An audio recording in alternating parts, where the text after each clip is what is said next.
Hello, potential friends and adventurers. I'm Em, and today we're going to talk about how to have a great villain in your role-playing campaign. And by this, I do mean any really important character that will be opposing your players, not necessarily a villain. Welcome to the DM table. So, a great villain or an opposing character. Starting from the top, we want somebody that's charismatic, because we want an impression, so we look for one. We want somebody who will be able to impress your players, and, easily enough, you should probably start from somebody that will impress you when you're imagining them, because it is supposed to be some sort of a really attractive figure, because, you want to attract attention to this figure, so you want the figure to be attractive. But how do you make a villain potentially attractive? You probably disagree with this person. They're probably very villainous. They do bad things, so how will they even be attractive? Well, start from them being attractive. That'll make it easier. First, make a great person, then make them a fallen great person, as opposed to making a bad person and then trying to make a bad person look great. That'll be much harder. Now try to find a great person and then see what makes them not great at some certain things and moments. So, we can now relax and see how to find a very charismatic character. And let's not forget, this might not even be a villain, just somebody opposing your players, therefore not necessarily somebody we will end up disliking at all.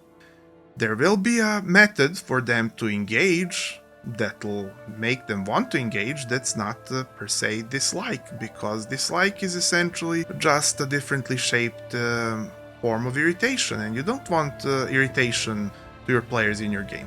I know this sounds weird because this is a villain, and we'll cover all that, but we want to do this in a whole new manner that, I don't know whether it's actually new, maybe other people were doing this for centuries for all I know.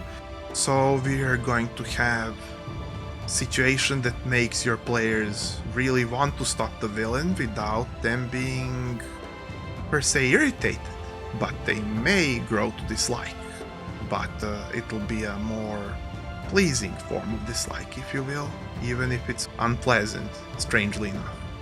Now, does the villain need to be charismatic? Not necessarily. Any of these traits is perhaps replaceable, but we want to sort of see what list makes the rules so that we can bend and break rules occasionally.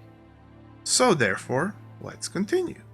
We want our villain to be logical. And yet, I don't mean logical like you can't have crazy villains. You can have crazy villains.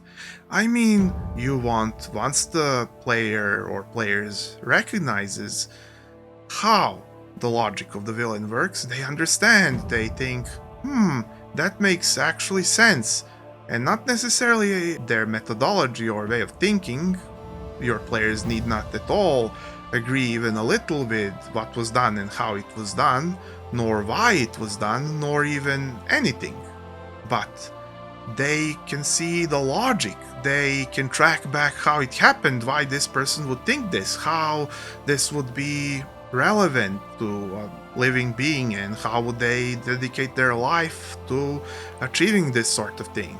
They might really disagree, where they barely can imagine this happening, but as long as they can connect the logic pretty thoroughly, then they'll have a sense of this actually happening, as opposed to thinking that it's stupid.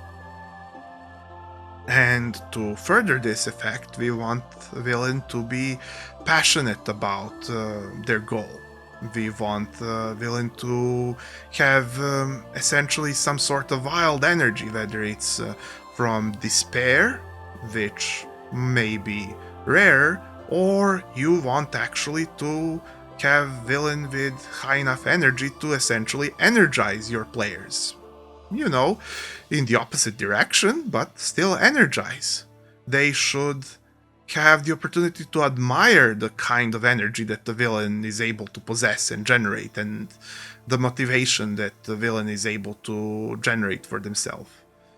Because this villain essentially has so much driving force that it even catches players as something remarkable.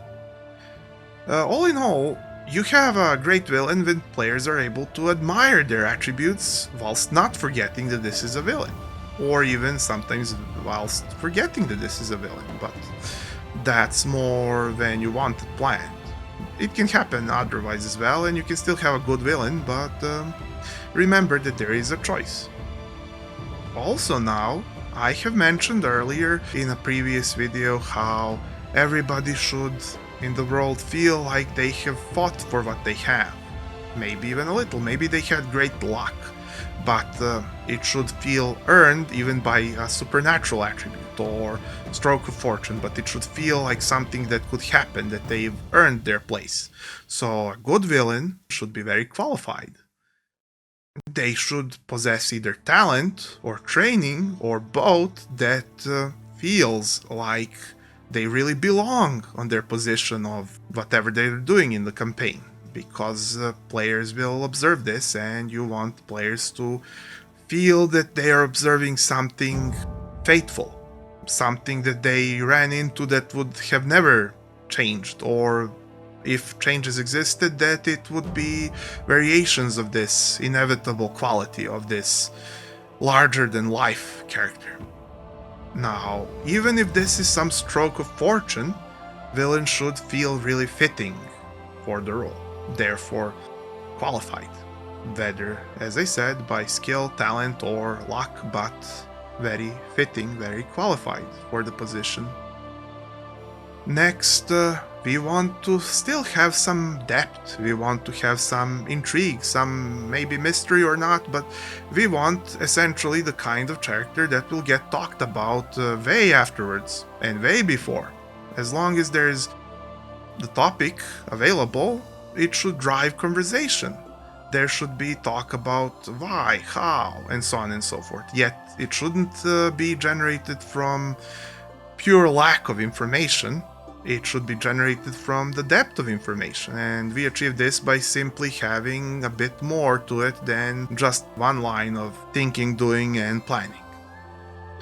In such a manner, we will achieve sufficient multilinearity where players will think what if, and as soon as people start thinking what if, they'll make their own theories, which you can, if there's room, adopt, and, well, we then have fan theories and more fan theories, and as soon as we have those, we have sufficient depth to enjoy the thing for years to come. And finally, villain should be driving the campaign sufficiently. Villain should be something that the party won't ignore, because mechanically villain is doing something that the party wants to respond to, and not just wants to, but really has reasons to. Of course, we don't want to be heavy-handed, because many people just assume that the easiest way to do this is to have villain just destroy everything players like, or lots of it, or something of it, and then players are, of course, gonna defend themselves, and it's gonna hurt. Well, we needn't do that, because as long as we plan a campaign where the villain or the opposition is pulling a lever large enough that this puts party on a track to either respond positively or negatively, but respond nonetheless, that's sufficient. And as long as we have good design and planning to this lever, it's gonna feel much more natural than if we just go all in and blast them to bits with the plot, and then they have no choice but to respond. But that feels railroady to almost anybody who ever played anything like that. So whilst the tragic event can be done properly, it needs to be done where it feels non-railroady, and that's harder. So first try to see whether you can engineer a good driving force that connects the villain with the party before you try to make a one that is even more complex to deal with. Once you have all these, well, there's a good villain, and There are other methods, but this is one that can be easily tracked, so that's what I gave here as a proposition. And so we have achieved a great villain. But there's an interesting thing to note about this. This is a method to essentially achieve a great leader.